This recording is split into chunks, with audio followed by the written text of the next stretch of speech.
dare you? Pinasama mo siya sa walang kwenta pagkamatay Wala mo! akong karapatan. Gustusin ng mama ko. Wala ka pa sa kalingkingan niya. Giniit ni Annie kay Bingo na gaya ng sinabi niya noon sa binata na binayaran siya nila Cindy at Gina para pikehin ang mga dokumento at palabasing nagnanakaw si Divine, pero mabait si Divine na naging magkaibigan pa sila at noong gabing iniwan niya si Bingo ay tinawagan siya ni Gina na pinapatakas at pinapalayo siya dahil ayaw niyang may malaman si Wilson na tinakot siyang kapag hindi niya ginawa ang gusto nila ay hindi lang siya ang mapapahamak kundi pati si Bingo at tatay niya. Pero hindi siya agad nagpakalayo dahil kinain siya ng konsensya niya at tumakas siya sa kotseng sumundo sa kanya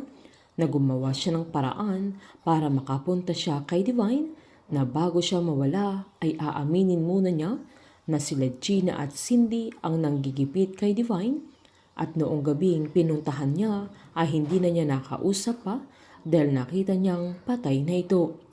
Habang palabang Caroline naman ang humarap sa buong pamilya Chu nang dumating sila sa puntod ni Divine na sinabihan pa niya silang lahat na kung wala silang aaminin sa kanila ng kanyang nanay tungkol sa pagkamatay niya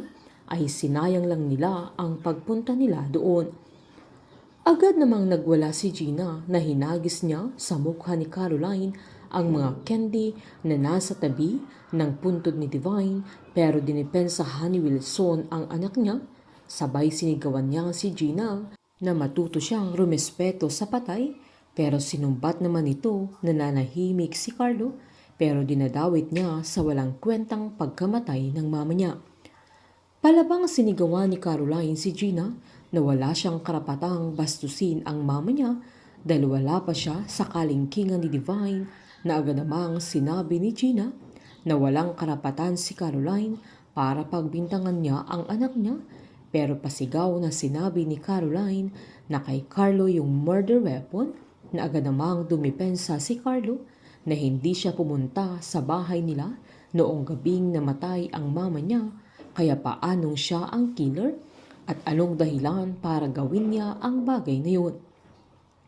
Palabang sinabi naman ng dalaga na naiinggit sila ng kanyang mama na agad namang umalma ang magina sabay giniit ni Caroline na mas minahal ng papa niya ang mama niya na yun ang buong katotohanan dahil sa kanilang tatlo ay si Divine talaga ang minahal ni Wilson.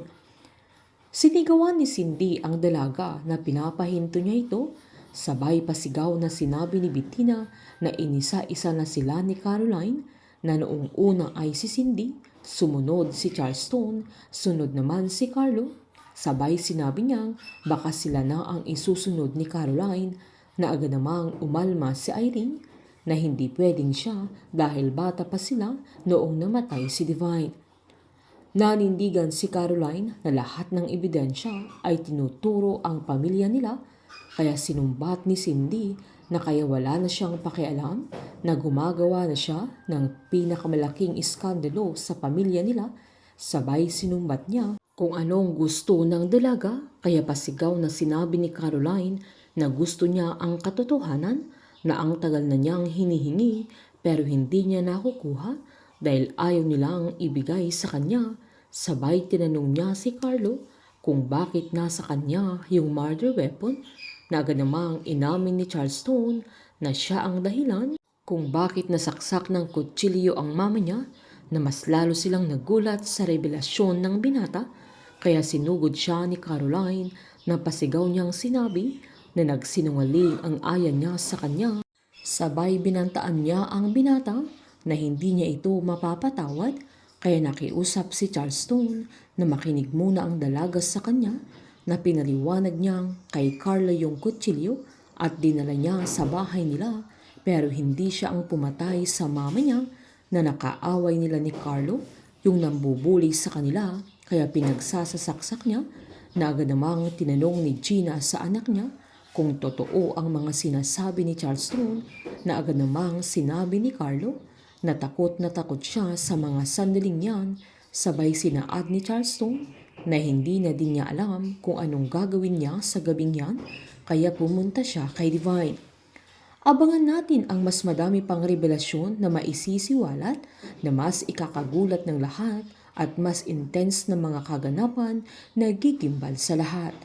Painit ng painit ang mga tagpo, sabay-sabay po nating subaybayan ang advance episode at ang nalalapit na pagtatapos ng Can't Buy Me Love dito po sa aking channel. Patuloy lamang po manood at mag-subscribe para ma-update po kayo sa mga susunod na episode. Marami pong salamat.